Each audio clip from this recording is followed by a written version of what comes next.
Madame, mademoiselle, messieurs, bonjour. Bienvenue sur ce plateau de Cathéo Magazine. Marie-Astrid, bonjour. Ça. Près de 5000 adultes demandent chaque année le baptême en France. Vous avez bien entendu ce chiffre, 5000. Il s'agit là d'un véritable phénomène avec un nombre sans cesse croissant, signe de cette espérance nouvelle pour l'Église. De leur itinéraire divers et souvent bouleversant, ressortent quelques constantes, comme nous le verrons au cours de cette émission. Tout d'abord, ce qui marque le plus, c'est cette joie de vivre si communicative de tous les milieux, de toutes les origines. Ils sont donc poussés par l'esprit, Marie-Astrid. Oui, et justement pour nous parler du catéchuménat, avec nous aujourd'hui, Père Bertrand Derville. Bonjour Père. Bonjour. Vous êtes responsable du service diocésain du catéchuménat de Paris. Oui. À vos côtés, Jean-Christophe, bonjour. Vous avez 40 ans. Vous allez être baptisé cette année lors de la veillée pascale. Également avec nous, Gaëlle. Vous avez 31 ans et vous êtes confirmante également cette année. Et pour terminer ce plateau, Benoît Perrier, bonjour. Vous avez 38 ans et avec votre épouse, vous accompagnez des catéchumènes depuis 8 ans maintenant. Merci beaucoup Marie-Astrid pour ces présentations. Nous évoquerons tout au long de cette émission le parcours de ces hommes et de ces femmes qui prennent donc le chemin du baptême, l'importance du témoignage reçu, la place de la Bible dans la conversion, le rôle des prêtres et des équipes catéchuménales, l'accueil des nouveaux baptisés, notamment dans les paroisses. Tout de suite, un reportage, il est signé Emmanuel Pellat. Regardez.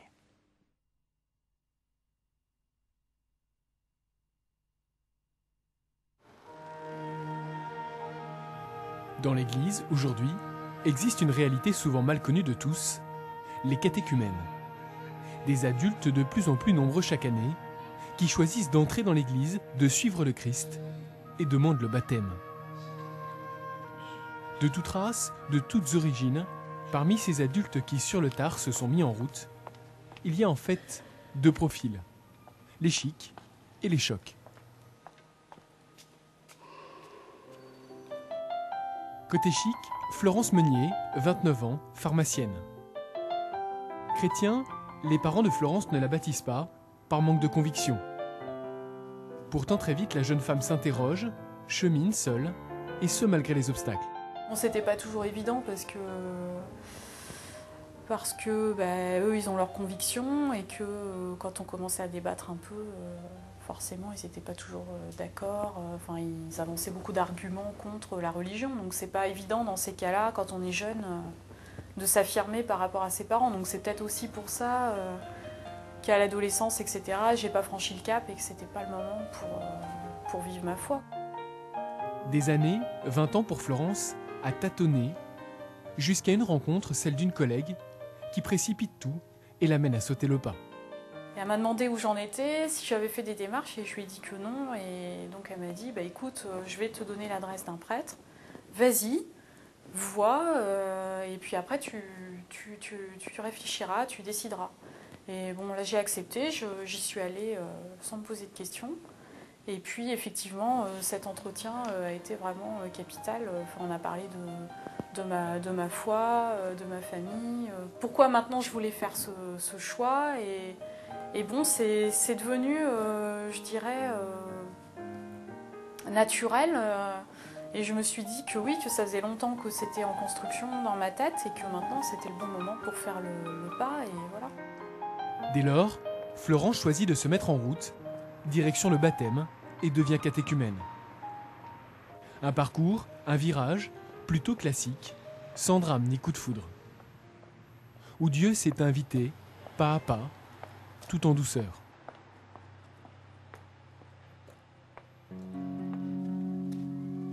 Côté choc, Jean-Christophe Écart, 40 ans, est responsable d'un cabinet de conseil en ressources humaines. L'éducation chrétienne, lui aussi, est un peu passée à côté. Issu d'une famille peu pratiquante, pour Monsieur Écart, les années avancent sans Dieu. Et puis, un jour, lui aussi fait une rencontre, celle de la souffrance. C'est vrai que j'ai vécu quelque chose de très difficile.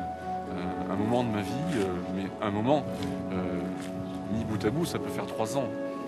Un moment très difficile où justement la vie était de plus en plus dure. Concrètement, moi, j'ai passé 18 mois dans un service où il y a eu donc 2 suicides, un internement psychiatrique, énormément d'arrêts de travail pour dépression, Et j'étais confronté à une direction qui ne voulait absolument pas prendre en compte la souffrance des gens. Pour Jean-Christophe alors, tout s'enchaîne. Révolté, il se bat contre sa direction, s'isole et peu à peu s'enfonce lui aussi dans la souffrance. Au milieu du gouffre, Jean-Christophe prend l'habitude de marcher dans Paris sans but.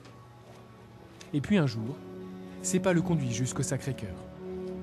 Bizarrement, une de mes promenades m'a amené au Sacré-Cœur. Et ça, ça c'est quelque chose d'inexplicable.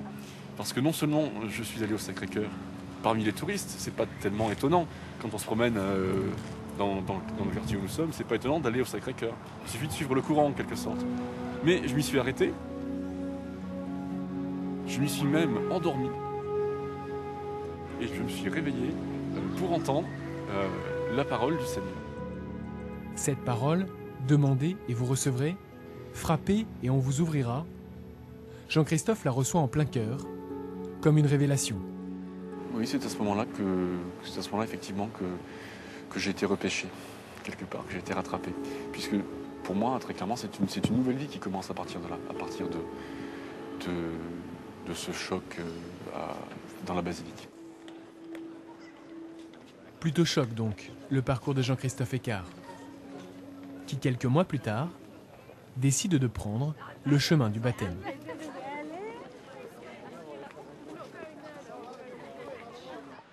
Au siège du catéchuménat, le père d'Herville, en charge des catéchumènes depuis 3 ans, n'a pourtant pas l'air surpris par cette diversité des profils, et même s'en amuse. Moi, je suis épaté par 2 choses. Premièrement, j'allais dire l'imagination du bon Dieu. Il y a l'imagination. Il va chercher les gens vraiment là où on ne s'y attendrait pas. D'une part, et deuxièmement, par le sérieux, la persévérance de gens qui se mettent en route et qui, a priori, diraient peut-être « mais c'est sûrement pas l'Église que je cherche », et puis qui finissent tout de même par découvrir le Christ. Mais ça, c'est grâce à la persévérance de leur recherche. Chic ou choc, quels que soient les parcours, de la persévérance quand on est catéchumène, il en faut. Car en France, le catéchuménat dure 2 ans. 2 longues années pour se former et apprendre à connaître l'Église. Un long chemin, souvent difficile, que certains d'ailleurs abandonnent en cours de route. On lui demande ça alors qu'au début, il est terriblement impatient. Il faut qu'il apprenne la patience, il faut qu'il apprenne la profondeur, il faut qu'il apprenne un peu cette sagesse chrétienne. L'Église, elle ne drague pas, hein. L'Église, elle témoigne. C'est pas facile d'être chrétien. Il faut être armé. Il faut en prendre les moyens, il faut le vouloir. Ça se fait pas sur un coup de tête en 2 coups de cuillère à peau. Tout au long de cette démarche, le catéchumène a un allié de poids, l'accompagnateur. Pour Jean-Christophe, c'est Francis. Son rôle, instruire, enseigner, introduire au mystère de la vie chrétienne, mais aussi écouter et soutenir dans les épreuves. Un peu comme un aîné dans la foi. Pourtant, à voir Jean-Christophe et Francis bien assis dans leur sofa, on dirait plutôt 2 bons vieux copains. Vous savez, il y a chez lui un désir. Il est, je dirais, il est poussé, il cherche. Il ne... J'ai pas besoin de lui dire faites attention là, ne dormez pas. Bon, il est là, il attend. C'est merveilleux. On est l'un à côté de l'autre et puis on marche vraiment ensemble comme 2 frères qui se parlent, de bons amis qui se parlent, comme sur la route d'Emmaüs, quoi. Dans quelques jours maintenant, Florence et Jean-Christophe vont être baptisés. Le fruit d'une longue histoire pour chacun, qui vaut bien pour l'occasion une petite entorse au carême. On vit au baptisé, une vie éternelle. Voilà, donc retour sur ce plateau après ce beau reportage d'Emmanuel Pelat. Mon père, vous a vu intervenir. Beaucoup d'émotions, j'imagine, en oui. voyant ces images. Pour plusieurs choses. D'abord parce que ça a commencé avec l'appel décisif à l'église de la Madeleine, le premier samedi de carême, et puis le témoignage donc, de Jean-Christophe, et puis de la petite Sophie Meunier, Florence Meunier.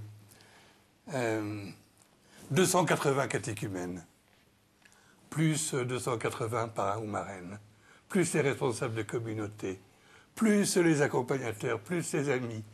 Et on a l'impression que c'est une famille qui se crée, finalement. C'est l'Église qui se construit, c'est l'Esprit Saint qui est à l'œuvre formidablement, et par de multiples acteurs. Quand le cardinal appelle l'un après l'autre les 280 prénoms, comme une longue litanie presque incantatoire, avec un refrain que l'on chante. Alors, confiance, lève-toi, il t'appelle. On a vu l'évangile de Bartimée, vous savez, on lui dit confiance, lève-toi, il t'appelle. Et puis voilà, on se met en route. On avance, et le cardinal avec une tendresse. C'est un converti lui aussi. Vous parlez de Paris, mais on pourrait parler également de la province. Il faut dire que nos téléspectateurs sont essentiellement basés en province. Alors ça me rappelle un tel bonheur que je ne peux pas ne pas la commenter. Alors comme je suis chapelain au Sacré-Cœur, ça me fait plaisir aussi de voir que le Sacré-Cœur est un lieu où on peut entendre la parole de Dieu, et où le Christ aujourd'hui peut faire signe. Et ça m'a amusé de voir aussi Jean-Christophe avec son accompagnateur, parce que j'ai une admiration, moi, beaucoup pour les catéchumènes. Il est premier acteur après l'Esprit Saint, par son désir et par sa recherche. Mais l'accompagnateur, c'est à la fois, je crois, un grand artiste et un sérieux artisan. Enfin, peut-être. Ouais, on en a un sur le plateau, on va y venir tout à l'heure, bien sûr. On consacrera toute une partie de cette émission à l'accompagnement, bien entendu. J'aimerais qu'on revienne quand même sur votre histoire, Jean-Christophe. Et c'est vrai, un parcours spirituel qui est quand même semé d'embûches.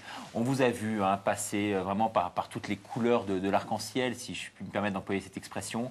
Vous avez connu donc un passé, notamment dans l'entreprise, très difficile, avec cette succession de suicides dont vous nous parliez dans le reportage. Et puis ces conditions de vie rendues très difficiles. Et à ce moment-là, vous n'aviez quasiment aucun repère. Vous étiez complètement perdu. Et puis, vous avez eu finalement cette lumière qui... c'est le chemin qui s'est éclairci tout d'un coup. Oui, le chemin qui s'est éclairci tout d'un coup. C'est vrai que la basilique du Sacré-Cœur, c'est un bel endroit, ça attire l'œil. Mais d'une façon générale, je crois qu'il n'y a pas grand-chose de plus hospitalier qu'une église catholique. C'est ouvert tout le temps, on peut y entrer, on peut y méditer.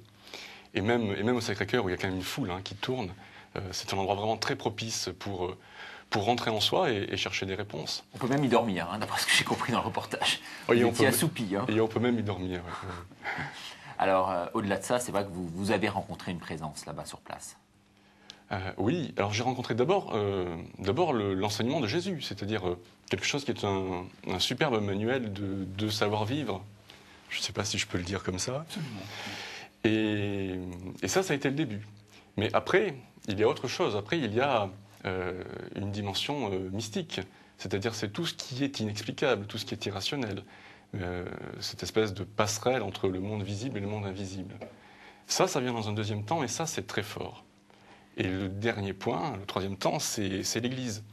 Parce que, même au début de l'accompagnement, je ne comprenais pas ce que c'était que l'Église. Et c'est quelque chose qui en fait est le fondement. Dans ce qui m'est arrivé... Quels étaient vos préjugés précisément sur l'Église? C'est une vieille institution un peu poussiéreuse? Je partageais à peu près les préjugés de tous les anticléricaux. C'est une grande organisation. On ne comprend pas trop comment ça fonctionne. Quand on connaît Dieu, pourquoi est-ce qu'on a besoin d'un prêtre? On peut se poser cette question. Et moi, je ne me la pose plus parce que j'ai eu trop d'exemples, trop de signes qui montrent à quel point c'est réconfortant, rassurant d'avoir un prêtre. La bénédiction d'un prêtre n'est pas quelque chose d'anodin du tout. C'est vraiment important. Et c'est peut-être d'autant plus rassurant que vous êtes encore en chemin. On l'est tous, mais vous peut-être plus que d'autres. Alors c'est vrai que le reportage indique qu'il faut 2 ans, que c'est un long chemin. Oui, j'aurais pas fait tout ce chemin sans la bénédiction des prêtres, oui, de ma paroisse, oui, bien sûr. Alors, est-ce que vous avez l'impression d'avoir pris des risques en rentrant en catéchuménat? Non, non, j'ai pas eu l'impression de prendre des risques. C'était Ça a coulé de source? à un moment donné, oui, ça s'est mis à couler de source. Oui, le barrage s'est rompu et c'était un torrent. Alors, est-ce que vous revenez aujourd'hui sur votre vision du passé? Est-ce que vous pouvez imaginer aujourd'hui avoir vécu comme ça en marge de l'Église si longtemps? Ça s'explique, mais si on pouvait en faire l'économie, ça serait bien. Parce qu'il y a une démarche quand même rationnelle à ce niveau-là. Vous avez besoin d'explications, peut-être plus que d'autres. Pour moi, au début, il y a une démarche rationnelle. Oui, bien sûr, au début, il y a une démarche rationnelle. Mais le rationalisme a atteint ses limites. On le voit partout dans le monde. Donc, au-delà du rationnel, qu'est-ce qui reste pour expliquer l'inexplicable? Ou en tout cas, pour nous accueillir face à cet inexplicable. Alors aujourd'hui, comme vous dites, il y a des signes, il y a des exemples tangibles autour de vous qui vous confortent vraiment dans votre position. Oui. Vous avez l'impression vraiment d'avoir opté là, vraiment pour le bon chemin, à défaut d'être le droit chemin. Oui, je ne me pose plus la question. Oui, c'est le bon chemin. C'est le bon chemin. Et ça vous permet, ça vous donne une assurance peut-être dans votre vie de tous les jours. Ça se traduit comment, tout simplement, cette démarche? Il y a longtemps de ça, le père Roland de Saint-Léon avait écrit un texte sur les dons de l'Esprit Saint. Alors il y en avait beaucoup, moi j'ai retenu le don de force, c'est-à-dire la faculté de persévérer justement. Je crois que si on pouvait... Enfin pour moi ça a été vraiment quelque chose de nouveau, de me dire que quoi qu'il se passe, j'y arriverai. Ça c'est vraiment une force. Et puis il y a aussi... des choses vraiment essentielles. L'amour, c'est-à-dire abdiquer toute haine et chercher l'amour. Partout où vous regardez, vous avez plus de choses à aimer qu'à haïr. Il suffit de chercher un petit peu. Et puis, abandonner le blâme pour le pardon, ça c'est quelque chose de vraiment fort. Le pardon, ça guérit énormément de choses. Alors, j'aurais des tonnes de questions à vous poser. Marie-Astrid aussi, qui va prendre le relais, j'imagine aussi. Mais comment votre entourage a-t-il perçu justement cette démarche, cette quête de sens? Alors, oui, mes parents proches trouvent ça très bien. C'est même naturel, en fait, ils sont même enthousiastes. Donc, ça me conforte. Pourquoi enthousiastes? Eux-mêmes font partie d'un... Non, justement, non, mais je sais pas. Enfin, ils sont baptisés, mais ils ne sont pas du tout pratiquants. Ouais. Et en même temps, ils me soutiennent dans cette décision. Donc ils sont aussi d'un réconfort important. Ils vous sentez épanoui, tout simplement, non? C'est ça, exactement. Et en revanche, pour ce qui est en dehors de ma famille, la réalité, c'est que j'ai vraiment renouvelé complètement mes relations personnelles, professionnelles. Renouvelé, c'est-à-dire? C'est-à-dire que j'ai abandonné certaines fréquentations. Je ne vais pas dire que j'ai tourné le dos, parce que quand deux personnes tournent le dos, on ne sait pas trop c'est la relève de la garde. Mais mes amis d'aujourd'hui ce ne sont pas les mêmes personnes que mes amis d'il y a 4 ans. Alors, à quoi est dû ce renouvellement précisément? Un besoin pour vous de rencontrer des gens qui peut-être vont dans le même sens que vous confortent un peu dans votre position? Alors j'ai du mal à y répondre aujourd'hui, parce que c'est la première fois qu'on me pose la question comme ça. Je crois que le cheminement spirituel nous entraîne dans une direction que tout le monde ne peut pas suivre. Et de fil en aiguille, les relations avec certaines personnes se sont distendues. Et de nouvelles se sont créées qui sont plus fortes. Plus fortes, c'est peut-être ça aussi. Vous avez besoin, vous, aujourd'hui, de vous installer vraiment dans une certaine quête, à la fois intellectuelle et spirituelle, que d'anciennes relations ne vous offraient plus? Oui, ou effectivement un cheminement dans lequel mes anciennes relations n'auraient pas pu comprendre qu'on puisse s'engager. Donc ça, c'est vrai qu'il y a quelque chose de changé très concrètement. On voit très bien, Marie-Astrid, qu'il y a un avant et un après, là, en l'occurrence. Il y en a un avant, un après, et justement, j'aimerais bien revenir avec vous, Père, sur cet avant et cet après. C'est que le catéchuménat, c'est l'entrée dans l'Église avec, au final de ces 2 ans, les sacrements d'initiation, que sont non seulement le baptême, mais aussi l'Eucharistie et la confirmation. Le catéchumène, même s'il n'est pas baptisé, appartient pleinement à cette Église. Absolument. Il y a un moment de bascule, je crois, qui est très fort, qui est l'entrée en catéchuménat. Ce jour-là, on devient membre de l'Église. On n'est pas encore baptisé, ni confirmé, ni l'Eucharistie, rien, mais on est membre de l'Église. Et moi, de façon un peu gaguaise, je dis aux catéchumènes, si tu meurs, on t'enterre à l'Église. Bon, c'est bien la preuve que... Bon, ils sont même prévus aussi, vous savez, pour les mariages, un catéchumène, et il est membre de l'Église, absolument. Et alors, c'est vrai qu'il rentre dans un faisceau de relations qui est tout à fait nouveau. Et alors, il va apprendre à vivre en chrétien, justement. Et puis, un beau jour... Alors, 2 ans, ça peut être 3, ou éventuellement un petit peu moins. Mais vous savez, la démarche chrétienne, c'est le pèlerinage. Ça demande du temps. On marche à pied. Sac au dos. Si vous allez à Saint-Jacques-de-Compostelle, vous n'allez pas en TGV. Vous avez tout loupé. Ben non, il faut y aller comme ça, tranquille, et puis faire son chemin. Et le chemin est admirable. Alors, à partir de l'appel décisif, c'est un peu comme le sprint final. Alors là, c'est l'arrivée. On a le carême comme une sorte de grande retraite spirituelle. C'est le moment du combat spirituel. Et tous les chrétiens vont être là pour accompagner les catéchumènes jusqu'alors la jubilation de Pâques. Et vous avez raison de dire baptême, confirmation et Eucharistie. Les 3 sacrements, nous les donnons en même temps dans la nuit de Pâques. On devient un chrétien complet, là. Moi, c'est ce que l'on fait à Paris. Alors, on peut parler peut-être du profil. Il n'y a pas de profil type, finalement. Je crois que Marie-Astrid a les yeux rivés sur des chiffres. Elle a bien étudié la question. Et donc, vous allez peut-être pouvoir nous en parler, Marie-Astrid. Ok, juste quelques chiffres. Il faut quand même savoir que 2 tiers des catéchumènes sont des femmes, que la majorité, bien entendu, viennent d'un milieu urbain plus que rural. Et pour ce qui concerne les catégories socio-professionnelles, elles sont plutôt bien réparties, globalement. Mais la majeure partie des catéchumènes ont entre 20 et 30 ans. À peu près. Alors justement, faut-il un accompagnement sur mesure? Parce que moi, j'ai des chiffres encore plus précis, si vous voulez. Les uns sortent de prison en situation de précarité, ils sont quand même 6%. D'autres sont étudiants, 16%. Cadres, comme monsieur, 9%. Ce qui rend quand même le profil très, très subtil. Il faut un accompagnement sur mesure? Tout à l'heure, je disais, l'accompagnateur est un sérieux artisan et un grand artiste. C'est vrai. Parce que chaque catéchumène a son accompagnateur, qui va être auprès de lui un témoin, un révélateur, un guide. Il va essayer de répondre aux questions, mais il n'y aura pas réponse à tout. Et je crois que c'est quelque chose de très précieux, mais ça exige du cousu humain, si vous voulez. Ouais. Ça ne se fait pas comme ça. Alors justement, je me tourne naturellement vers vous maintenant pour que vous nous expliquiez un peu comment vous faites pour prendre en charge un peu tous ces hommes et ces femmes issus de tous les milieux.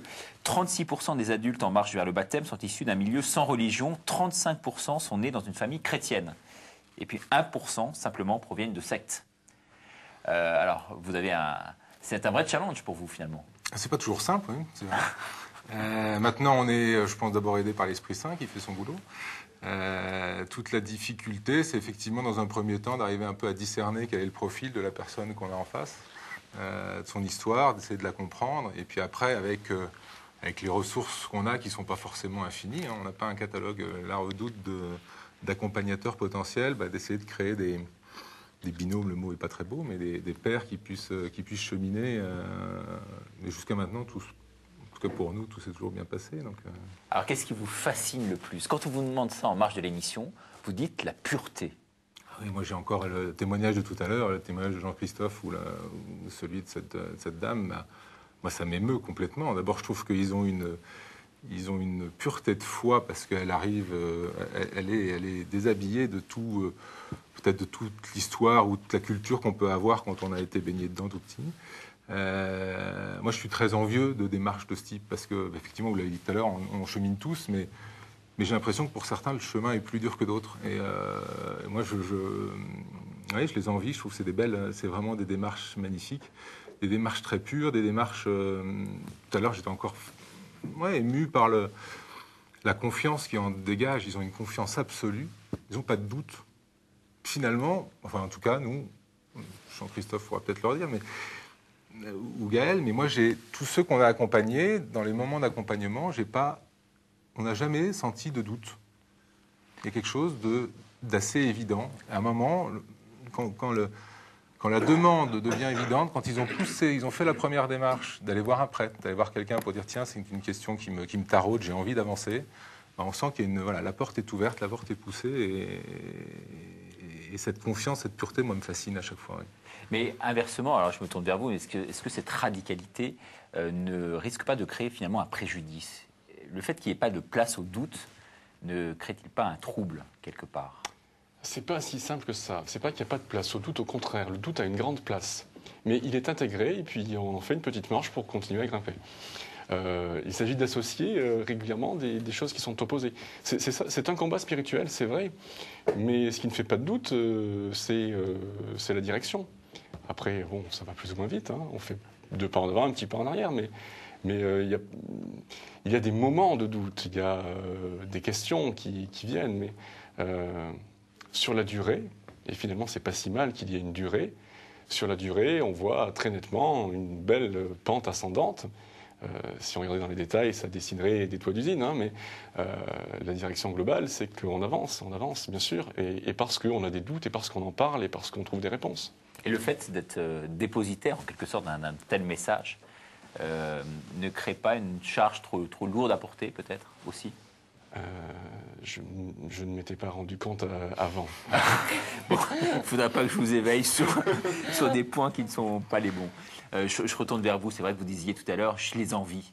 Mais vous vivez ça un peu par procuration aussi, non? Et puis ça vous conforte dans votre foi, j'imagine. Oui, mais c'est ce qui est extraordinaire dans l'accompagnement. Enfin, on y est arrivé un peu par hasard, mais c'est une bénédiction parce qu'on accompagne, donc on vit ça effectivement un peu par procuration, puis ça nous amène à revisiter complètement notre foi, et puis à rester en permanence émerveillé par ce qui se dit, par ce qui se vit. Bon, c'est évident que le doute, il n'est pas balayé, mais je pense qu'ils ont aussi l'avantage d'avoir... L'objectif, il est clair. L'objectif, l'attente du baptême, l'attente, cette étape qui est face à eux, elle est dans la plupart des cas, semble-t-il, évidente. Et accompagner, c'est un cadeau magnifique. Moi, j'ai toujours l'habitude de dire, je crois que tous les accompagnateurs qui ont fait la démarche avec nous reconnaissent qu'ils reçoivent beaucoup plus qu'ils ne donnent. Et ce que je disais tout à l'heure à Jean-Christophe aussi, ne serait-ce que toutes les cérémonies qui se passent en paroisse ou voire au niveau du diocèse, pour tous les chrétiens qui assistent à ça, quel cadeau magnifique pour une assemblée dominicale. Une entrée en catéchuménat ou les étapes de scrutin, quel cadeau extraordinaire ils nous donnent. Ah, ça dégage une émotion dans l'Assemblée, quelque chose d'extraordinaire. Systématique. J'en ai cité une à Nanterre l'année dernière, c'était fantastique.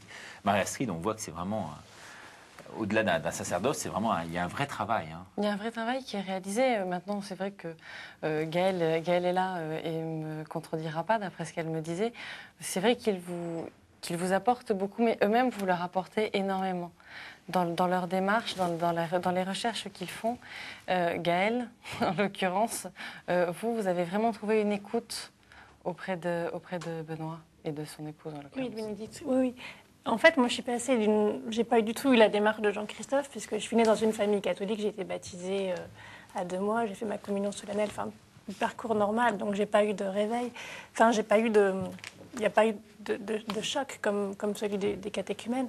Mais moi j'ai eu une démarche d'une foi presque, je dirais au niveau, une foi isolée, une foi solitaire. Je suis passée d'une foi solitaire à une foi de communauté, à une foi qui se vivait ensemble. Et effectivement, c'est aussi par Benoît et Bénédicte que j'ai commencé à vivre cette foi ensemble. Ce qui donnait encore plus de force à la messe, qui donnait encore plus de force aux échanges, qui donnait encore plus de force à tout ce qu'on pouvait se dire, puisque c'était vécu ensemble, et vécu ensemble, comme quand on dit, quand vous êtes ensemble en mon nom, Jésus est avec vous. Enfin, je vivais vraiment ça avec eux à chaque fois, oui. Et vous aviez surtout, comme vous le disiez, un passage, finalement, le Dieu de votre enfance, où vous avez parlé d'un Dieu peut-être moins d'amour que le Dieu que vous découvrez aujourd'hui, qui est vraiment un Dieu d'amour et de miséricorde. Oui, c'est vrai. Oui, tout à fait. J'ai grandi en fait en fait, ma culture venait de Champagne, dans une culture peut-être un petit peu vieillotte à ce niveau-là, où on avait grandi avec l'idée qu'il y avait un Dieu tout-puissant qui épargnait pas grand monde, qu'il fallait craindre. Et j'avais assisté dans le cours de mon enfance à des homélies extrêmement difficiles. Alors, malgré tout, j'avais continué à croire. Et malgré tout, il y avait eu de vraies émotions et de vrais bons moments, et ça n'a pas remis en cause ma foi d'ailleurs. Mais effectivement, quand je suis arrivée à Garches, j'ai redécouvert, j'ai été réveillée par un Dieu d'amour qui était pleinement amour. Et j'ai tout déboussiéré comme ça par petits bouts avec Benoît et Bénédicte, avec même l'équipe entière du catéchuménat qui est une équipe dans laquelle il se vit des choses très fortes, parce qu'il y a des catéchumènes, parce que chacun arrive avec son parcours, son histoire, ses émotions, ses ressentis différents, et tout ce qu'on décortique ensemble. Moi, chaque texte dont on a pu parler ensemble, je l'ai complètement revisité, complètement redécouvert, et il est devenu 1000 fois plus riche. Alors que quand on prend quelque chose ensemble, quand on prend quelque chose tout seul, on voit 2-3 choses, on peut être illuminé, on peut être éveillé, mais la force du groupe, elle donne un sens, elle donne une couleur, elle donne une force, chose qui est incroyable. On va replonger dans votre enfance. Hein. C'est vrai que vous dites que vous avez été élevé dans une famille de ce qu'il y a de plus classique, pour reprendre votre propre expression, une famille de vignerons en fait. Donc tous croyants, mais peu pratiquants, et surtout, nous ne parlions jamais de Dieu. Non, tout à fait pratiquants. Dans ma famille maternelle, les gens sont tout à fait pratiquants, oui. Mais c'est vrai que... mais il y avait une pudeur en fait à ne pas parler de Dieu. Il y a une espèce de pudeur à propos de ce qui vous est très cher, qui est une pudeur que j'ai aussi d'ailleurs, donc c'est pas évident pour moi de vous dire ces choses-là. Merci de venir vous confesser sur ce plateau de KTO Magazine. Mais on a effectivement une pudeur qui est une pudeur qu'on est beaucoup à partager, je crois. On sait souvent assez mal dire son amour, donc on sait assez peu dire son amour pour Dieu. Et puis alors, soit il est naturel, il va de soi, et bon, on n'en parle pas spécialement, soit il est très fort, et c'est difficile de trouver les mots.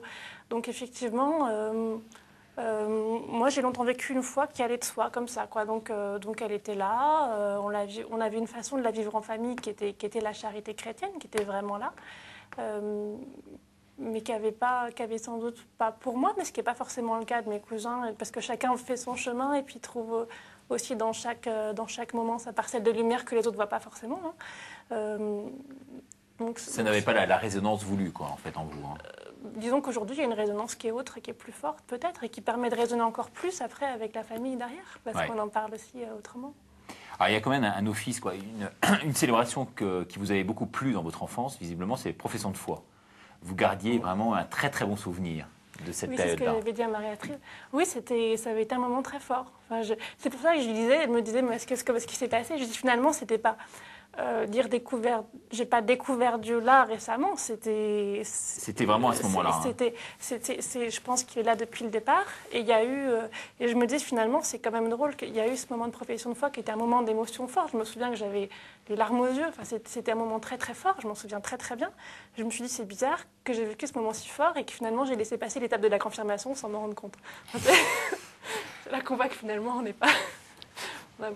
Alors, il y a plusieurs choses quand même qui vous ont mis aussi en marge un peu de l'Église. C'est le fait que votre mère, je crois, qui est divorcée, hein, c'est ça, s'est sentie un peu exclue aussi. Hein. Donc, c'est ce qui a créé chez vous un trouble naissant que vous avez voulu évacuer d'une façon ou d'une autre. Je dirais, excusez-moi, je ne veux pas vous contredire, mais... Non, mais allez-y, hein, je suis là pour ça. Je ne dirais pas foncer. Je dirais pas se confirmer un trouble, mais il y a quand même une foi qui était un peu réservée chez vous à cause de ça, non? Simplement, c'est surtout qu'on n'y allait pas ensemble à l'époque. Donc moi, quand j'ai préparé ma profession de foi, j'étais pas dans le village de mes grands-parents, donc j'allais à la messe toute seule, quoi. Donc c'est pour ça que je disais que j'avais une foi qui était une foi solitaire. J'allais à la messe toute seule le dimanche. Je me souviens d'un prêtre qui faisait des homélies vraiment très très dures. Moi, il me faisait peur, et je sais pas d'ailleurs comment je trouvais la force de continuer à y aller quand même, parce que j'ai trouvé autre chose. Mais c'était une foi, je ne la vivais pas en tout cas comme une foi collective. Ouais. Ces deux exemples, là, vous les retrouvez, vous, en tant qu'accompagnateur, vraiment beaucoup autour de vous? Ces deux exemples classiques, disons? Les histoires sont tellement variées que c'est difficile de faire des généralités.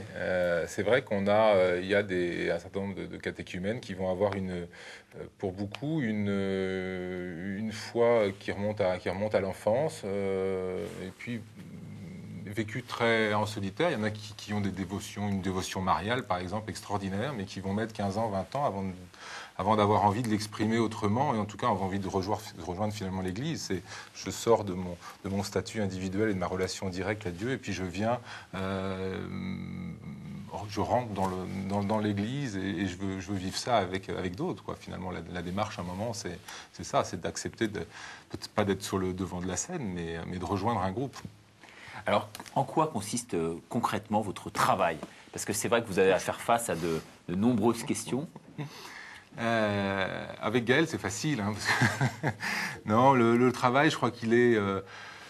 c'est à la fois un témoignage et à la fois de l'écoute. C'est la part d'enseignement. C'est pas un mot que j'aime beaucoup, même si on parle de l'initiation chrétienne. Donc il y a peut-être un peu d'initiation, mais je crois que d'abord on est là pour témoigner de ce qu'on vit, de ce qu'on reçoit, que ce soit en couple ou tout seul. Et puis après de répondre aux questions, et sachant que ils ont une capacité à poser des questions qu'on ne s'était jamais posées, donc ça nous amène à creuser un peu le sujet. Toutes les questions sur le dogme, notamment, reviennent de façon récurrente, non? Non, c'est ça qui est intéressant, c'est qu'il y a des questions aussi, il y a des questions sur le dogme, il y a des questions sur le rite, il y a des questions parfois, j'allais dire, même pratico-pratiques. Donc, puis il y a les questions sur la prière, simplement. Et après, le travail, il consiste donc simplement moi, j'aime bien cette image, effectivement, d'Emmaüs, des compagnons d'Emmaüs, et on prend la route ensemble, et on est côte à côte. Je crois qu'on leur offre un peu d'affection et d'amitié très sincère, et qui se crée, effectivement, au-delà de l'accompagnement direct, dans un groupe de catéchuménat, des relations qui sont très fortes. Quand vous dites « on », et ça, il faut le préciser pour les téléspectateurs, c'est que vous faites ça, vous, en couple, hein, ce qui offre en fait une dimension encore supplémentaire. Ce qui offre une dimension, oui, supplémentaire ou différente, je ne sais pas. Pour nous, c'est important de le vivre en couple, parce que je crois qu'on n'a peut-être pas toujours tout à fait la même manière d'exprimer notre foi ou de la ressentir. Donc ça permet à la fois, vis-à-vis de son conjoint, d'être en situation d'écoute permanente et de l'écouter, oui, de l'écouter et de le respecter. Et puis je crois que pour un catéchumène, c'est aussi déjà une expérience un tout petit peu d'église, c'est-à-dire qu'on est Gaëlle, elle est en face d'elle de deux individus qui ne vivent pas complètement les choses de la même manière, donc ont déjà deux manières d'exprimer ou de répondre à ces questions. Bon, voilà. Après, et puis au fur et à mesure des rencontres qu'elle fait, elle rencontre là aussi une multitude d'expressions et une multitude des facettes de la foi qui sont exprimées différemment. Vous piochez donc chez l'un et chez l'autre ce dont vous avez besoin, en fait, c'est ça? C'est comme ça que ça marche, Gaëlle? On peut le dire, je sais pas. Et puis par ailleurs aussi, parce qu'il y a ce qu'on vit ensemble, mais il y a aussi tout ce qu'on vit tout ce qu'on vit dans l'église, tout ce qu'on vit dans d'autres groupes, dans des groupes de prière, avec des amis qui sont croyants. Enfin, on a un éventail finalement assez large, et je suis toujours étonnée de tout ce que peut proposer l'église, surtout en milieu urbain. Là, quand je vais à Garches, on pourrait remplir chaque jour 3 soirées différentes, rien qu'avec des choses que propose l'Église. Donc il y a multitude et foultitude de lieux d'enrichissement possibles. Il y a de belles initiatives dans l'Église aujourd'hui. Et ça, c'en est une. Assez nombreuses. Toutefois, moi, je vais apporter peut-être une note négative, mais Père, est-ce qu'il y a des catéchumènes qui entrent en catéchuménat et qui arrêtent leur préparation? Oui. Il y en a dont on perd la trace. Ont-ils été découragés? Ont-ils eu l'impression de faire fausse route? Y a-t-il eu un conflit quelque part? On ne sait pas. Et souvent, si on s'adresse à leurs accompagnateurs, ils ont perdu. Il y a eu un déménagement, par exemple. Alors on a écrit au curé de l'endroit où ils allaient arriver. Et puis, non, il n'a pas vu, ils n'ont pas trouvé. Non. Bon, il y a un petit peu de perte en ligne. Pas beaucoup. Alors parlez-nous, mon père, de la place de l'Évangile, parce que je crois qu'il est vraiment au cœur de cet enseignement. Ah oui, alors. L'Évangile qui doit être annoncé à ceux qui l'ignorent, tout comme à ceux qui se sont un peu habitués aussi à sa force. C'est pas évident de le faire connaître. Comment vous parlez de l'Évangile, c'est tellement quelque chose de formidable. C'est la bonne nouvelle qui vous comble de joie. Quand vous lisez l'Évangile, si ce que vous lisez, c'est pas une bonne nouvelle, c'est que vous l'avez mal lu. Il faut le relire, il faut le reméditer, jusqu'à ce que ça soit vraiment une bonne nouvelle. Oui, je pense à ces évangiles de Carême. qu'on va avoir là. Déjà, il y en a eu 2. Hein, sur le thème du Fils. Puisque tu es le Fils, prends du pain, les cailloux, etc. Hein, les tentations, la transfiguration. C'est mon Fils, mon bien-aimé. Écoutez-le. Et aussi les épreuves, la tentation. On apprend à vivre en Fils de Dieu. Hein. Nous aussi, on va être tentés. Hein. Nous aussi, on est appelé à avoir une vie transfigurée hein, par le soleil de Dieu, la lumière de l'Esprit. Hein. Et puis, il y aura les grands évangiles. La Samaritaine, si tu savais le don de Dieu, c'est cette eau vive qui jaillirait hein, de toi-même, au fond de ton cœur, là. L'aveugle-né. Ah, je suis la lumière. Celui qui me suit ne marche pas dans les ténèbres. Et puis Lazare. Sors dehors, tu n'as rien à faire chez les morts. Allez, debout. Pour moi, c'est prodigieux. Alors, les catéchumènes, ils vont vivre ça. Tout de même avec une grande force. Les 3 grands évangiles, vous voyez, Samaritaine, aveugle-né et puis Lazare, il va y avoir les scrutins en même temps. Dieu qui scrute les reins et les cœurs. Il va y avoir l'onction d'huile des catéchumènes. C'est cette huile qui donne la force et la souplesse. Hein.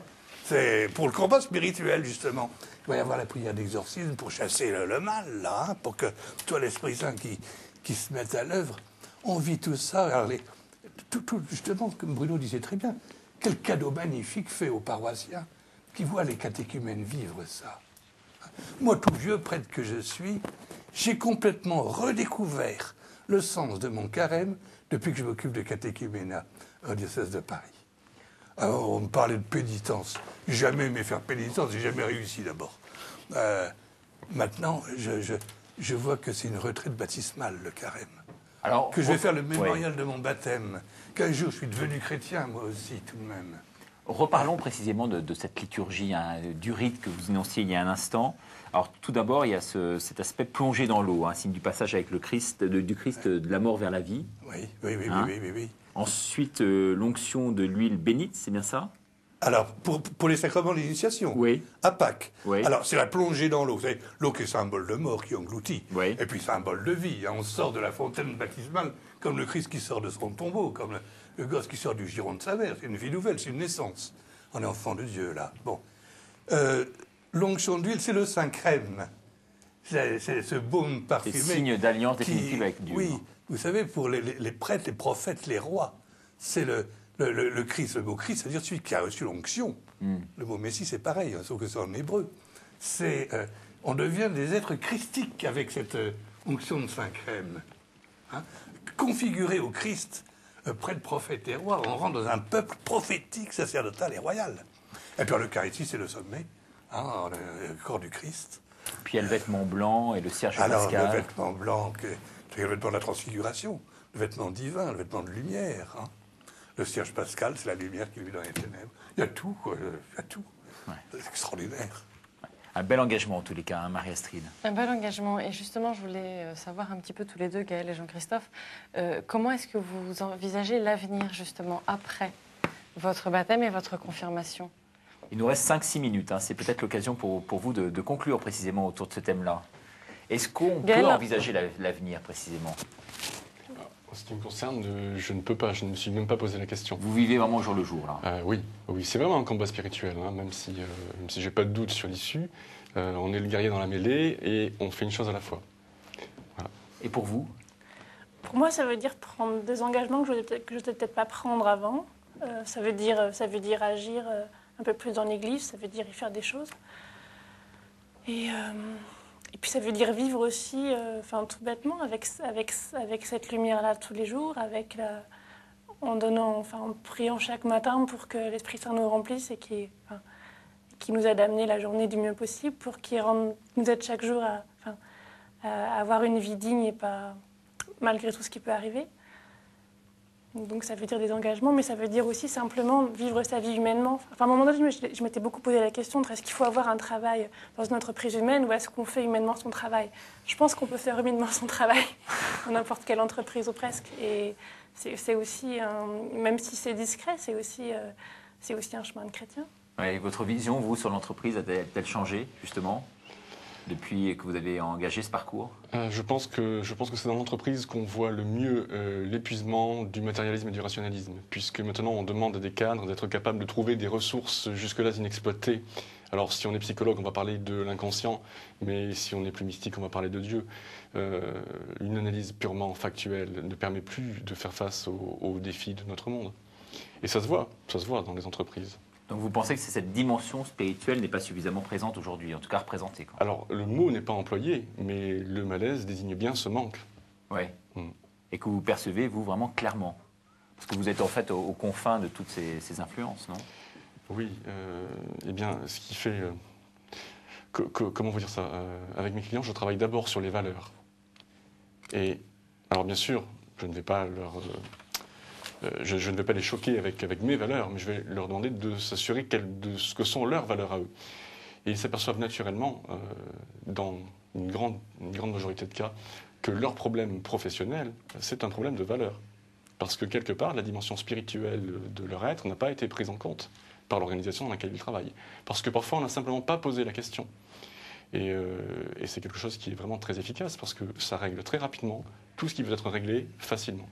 Ouais, c'est intéressant de le noter en tous les cas. Astrid, vous voulez conclure sur un thème précis? Oui, je voulais revenir avec vous, Gaëlle, sur le mot de paix. C'est vrai que c'est un mot que vous m'avez cité plusieurs fois en marge de cette émission. Et c'est un mot qui revient notamment dans un texte que vous avez écrit pour présenter votre démarche de confirmante à plusieurs jeunes. Et vous écrivez « C'est une paix qui traverse la vie et capte dans chaque instant sa parcelle de lumière. C'est une paix que je voudrais ne plus quitter d'une semelle et que je voudrais partager. Et avec laquelle je voudrais agir dans ce monde. » Aujourd'hui, vous pensez vraiment avoir trouvé la paix? Je l'ai parfois trouvée, je la perds régulièrement. Alors. Mais oui, il y a un moment donné où il m'est arrivé à plusieurs reprises de prier en disant « Écoute, là, je peux plus, j'arrive plus à porter. » C'est vraiment l'histoire. Je voyais enfin, tout à l'heure dans le reportage que vous proposiez, on voyait ces gens marcher. Et je repensais à l'histoire qu'on connaît tous par cœur, mais qui est devenue très banale, mais qui reste belle. L'histoire des pas dans le sable, il y a des 4 pas dans le sable, et qu'à un moment donné, on ne voit plus que 2 pas, puisque c'est Dieu qui porte l'homme dont il est question. Et cette paix, pour moi, enfin, je veux dire, à plusieurs moments dans ma vie où il y a eu des choses assez difficiles, à un moment donné, il y a eu comme un élastique qui a cassé, une espèce de tension qui a cassé, et la paix qui s'est installée là, qui a pris toute la place, et qui était là toute seule, et qui laissait du coup plus place à rien d'autre. Et c'est vrai que c'est dans des moments assez durs que j'ai trouvé ça. Alors on peut peut-être la trouver dans des moments faciles, et c'est mieux, sans doute, parce que ça n'a aucun intérêt pour elle. Il ne faut pas que l'élastique pète à chaque fois. Mais non, mais là, dans ces cas-là, c'est bien qu'il pète. Ouais, c'est vrai. Mais, et c'est vrai qu'à un moment donné, j'ai trouvé ça, et qu'aujourd'hui, par la prière, grâce à tout le bon et tout le beau que montrent les gens qui peuvent être autour de moi, autour de nous, cette paix, je la retrouve plus facilement. Donc avant, ça demandait... J'avais l'impression que c'était un état de grâce qui arrivait par magie, je ne sais pas trop où. Aujourd'hui, je la retrouve assez facilement, donc elle n'est pas présente là tout le temps. Mais quand je la perds, j'ai l'impression de la rattraper un peu plus vite. Le chemin est encore très très long. Mais quelque part, c'est vrai que c'est à quoi j'aspire le plus, parce que finalement, quand on a cette paix qui vous remplit, on est comblé. Et puis... En tout cas, vous avez l'air. Merci infiniment pour ce témoignage ici sur ce plateau de KTO Magazine. Vous devez vous féliciter d'avoir autour de vous des personnes qui entreprennent de telles démarches. Vous avez vu le cadeau que c'est? Non, c'est effectivement des grâces aussi. C'est des grâces permanentes. Moi, c'est rien que d'entendre ces quelques phrases. Moi, je repars gonflé. Non, c'est des grâces permanentes, c'est extraordinaire. Vous faites ça depuis 8 ans maintenant. Hein. Je fais ça depuis 8 ans et on ne se lasse pas parce que c'est un enrichissement extraordinaire. Mais je crois que de toute façon, je reste persuadé aujourd'hui que maintenant tout chrétien va avoir un moment dans sa vie, va avoir à accompagner un catéchumène, d'abord parce qu'il y en aura sans doute de plus en plus, en tout cas je l'espère. J'arrive à peu près aux mêmes questions aussi que parce qu'à contrario, il y a de moins en moins de baptisés. Oui, mais je suis sidéré de voir dans nos environnements adultes, la question du sens, elle arrive de plus en plus régulièrement. Et donc, l'accompagnement est d'une telle richesse pour une communauté, pour un individu. Moi, j'ai souvenir d'une parole de notre évêque quand il est arrivé en disant que toute paroisse devait avoir des catéchumènes, sinon c'était des paroisses qui étaient entre guillemets mortes. Mais il a raison, et la présence d'un catéchumène en entraîne un autre, et derrière, ça a un effet boule de neige évident. Donc il faut des catéchumènes, mais il faut des accompagnateurs. Mais l'expérience en vaut largement le très peu de temps que ça prend. Ben, merci et bravo. Mon père, vous devez vous féliciter. Hein. C'est un signe très fort pour l'Église aujourd'hui. Ah, je suis heureux comme tout, très heureux d'avoir entendu Gaël. Je dis oui, tout chrétien doit être prêt à se trouver en situation d'accompagnement. Il y a des paroisses dans un diocèse comme le Pontoise, par exemple, dans des coins Sarcelles et compagnie, là-bas, hein, au nord-est. 60 catéchumènes dans une paroisse, 3 accompagnateurs formés pour. Comment on fait? Ah ben, il faut que ce soit toute la communauté qui apprenne à vivre ensemble sa foi chrétienne. C'est encore un autre cas de figure, mais vous voyez, l'avenir est devant. Hein. En tous les cas, on en reparlera. Merci infiniment à vous d'être venu donc sur ce plateau de KTO Magazine. Marie-Astrid, merci beaucoup. Hein. C'était une bonne émission avec de beaux témoignages. Oui, et comme chaque jour, n'hésitez pas à nous envoyer vos réactions sur notre site internet www.ktotv.com ou à notre adresse 2 rue Rouget de Lille, 92 130, ici les Moulineaux. Voilà, vos réactions sont pour nous essentielles puisqu'elles nous permettent en fait de naviguer à vue et puis de voir quel thème choisir pour répondre à vos attentes, contenter votre soif d'absolu. Voilà, c'est ainsi que s'achève cette émission. Merci beaucoup de nous avoir suivis et à bientôt pour un nouveau numéro de KTO Magazine.